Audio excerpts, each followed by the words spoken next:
Hello friends, welcome back to our channel maths and science trick and toys. આજના વિડીયોમાં આપણે એક ટીએલએમનો પરિચય મેળવીશું જેનું નામ છે આંખની રચના।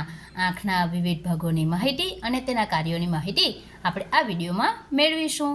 તો અહીં આપણી પાસે આ એક આંખની આકૃતિ છે।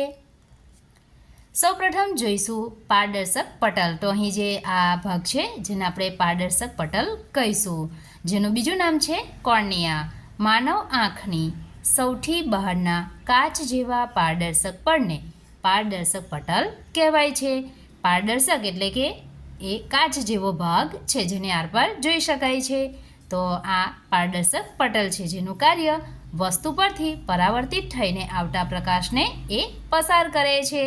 ત્યારબાદ આંખનો બીજો ભાગ છે જેનું નામ છે કીકી।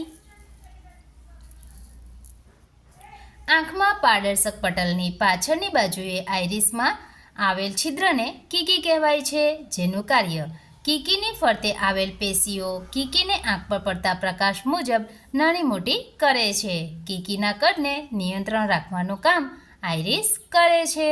ત્યારબાદ આંખનો ત્રીજો ભાગ છે જેનું નામ છે કનિનિકા અથવા તો આઇરિસ। આંખના સફેદ ભાગ અને કીકી વચ્ચેનો ભાગ કનિનિકા કહેવાય છે।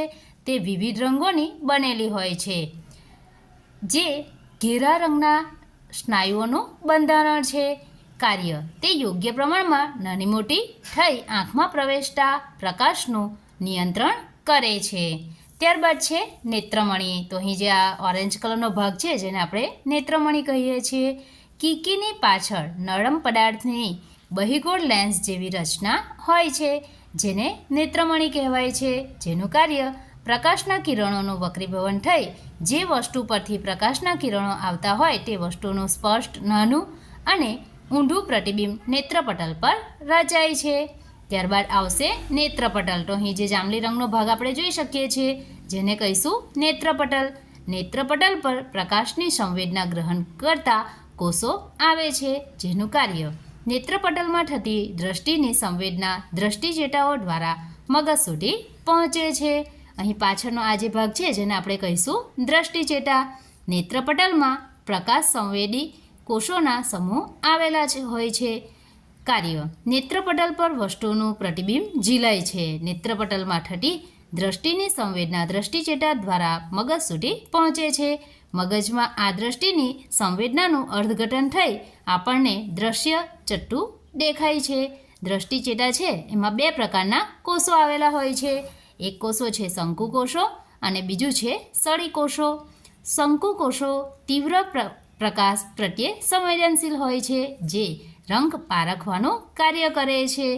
સળી કોષો જે ઝાંખા અને મંદ પ્રકાશ પ્રત્યે સંવેદનશીલ હોય છે। ત્યારબાદ આંખનો એક વધુ ભાગ એ છે સિલિયરી સ્નાયુઓ। નેત્રમણીની આજુબાજુ આવેલ હોય છે। તો જે નેત્રમણી છે એની આજુબાજુ સિલિયરી સ્નાયુઓ આવેલા હોય છે, જેનું કાર્ય નેત્રમણીને જાડો કે પાતળો કરવા માટે જવાબદાર હોય છે।